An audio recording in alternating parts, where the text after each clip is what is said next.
Aujourd'hui, nous allons réaliser l'enregistrement du rapport intermaxillaire. Pour cela, nous avons besoin de bases d'occlusion rigides, bien stables. Elles sont réalisées avec de la résine et un bourrelet de stents blanc qui préfigure l'arcade dentaire. Ces bases d'occlusion sont stabilisées sur le modèle de travail hydraté, ici avec de l'imprégum compte tenu des contre-dépouilles qui peuvent exister. À la mandibule, on a une base rigide en résine, surmontée cette fois-ci d'un bourrelet de stents brun. Pourquoi un bourrelet de stents brun? Parce qu'il a une température de fusion légèrement différente de celui du bourrelet de stents blanc, dont on verra l'utilité lors de l'enregistrement du rapport intermaxillaire. Cette base d'occlusion est également stabilisée avec de l'imprégum, compte tenu des contre-dépouilles que vous pouvez voir ici au niveau mandibulaire. Lors de l'enregistrement du rapport intermaxillaire, la patiente doit être détendue en position stable. Elle doit être avec le plan de Francfort à l'horizontale, c'est-à-dire en position assise, les épaules détendues et avec un appui-tête pour pouvoir réaliser les réglages que nous allons faire sur la base d'occlusion. Un des premiers outils pour mesurer la hauteur du bourrelet par rapport au soutien et au découvrement souhaité du bord libre des incisives, c'est d'utiliser cet outil qui s'appelle le papillomètre. Ce papillomètre a une partie externe graduée et un petit stop que l'on va pouvoir appliquer sur la papille rétro-incisive et ainsi mesurer la hauteur de la lèvre. Ouvrez, donc on l'applique bien sur la papille rétro-incisive ici, décontractée madame, et on voit que là on a une longueur qui est approximativement, si vous êtes d'accord, de 19 mm. La seconde manière de bien vérifier le soutien de la lèvre est de régler la hauteur du bourrelet et d'utiliser tout simplement la base d'occlusion qui va être réglée dans les 3 dimensions, en hauteur dans le sens antéro-postérieur pour pouvoir apprécier le soutien idéal des téguments. Ouvrez.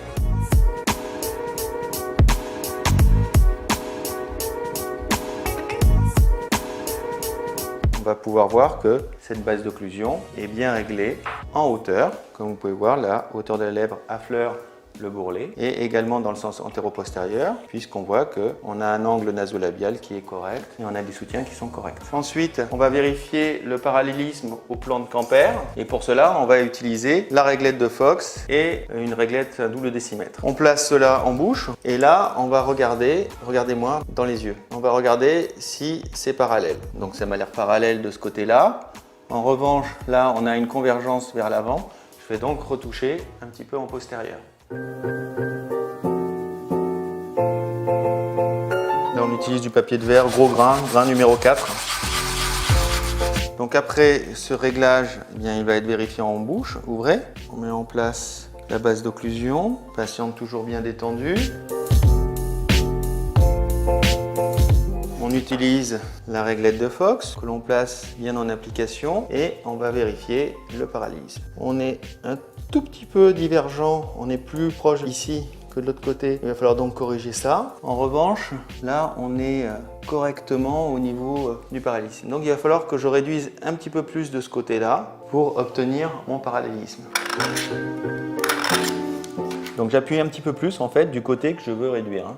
Donc de ce côté-ci. Pour compenser le petit défaut dans le sens horizontal droite-gauche qu'on a pu constater tout à l'heure. Maintenant, ce que je veux, c'est que la réglette soit bien appliquée. Donc, je fais attention ici à ce qu'on ait bien un plan horizontal et qu'on n'ait pas de hiatus avec le plan de Fox. C'est pour ça que j'augmente un petit peu la réduction du bourrelet.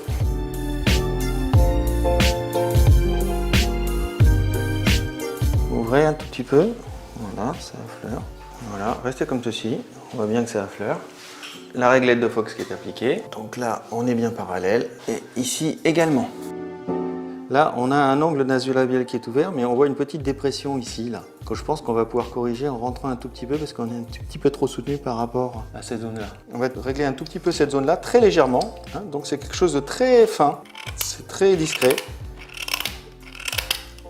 de manière à avoir ce profil-là. Bien sûr, on utilise du papier de verre pour arrondir et améliorer cela. Les petites retouches qu'on a pu faire, qui étaient des retouches relativement discrètes, nous permettent d'avoir quand même quelque chose de beaucoup plus ici régulier, avec un petit peu moins de décalage par rapport à la lèvre inférieure, en sachant que pour l'instant, il n'y a pas de base d'occlusion au niveau de la mandibule. Donc le réglage est bon.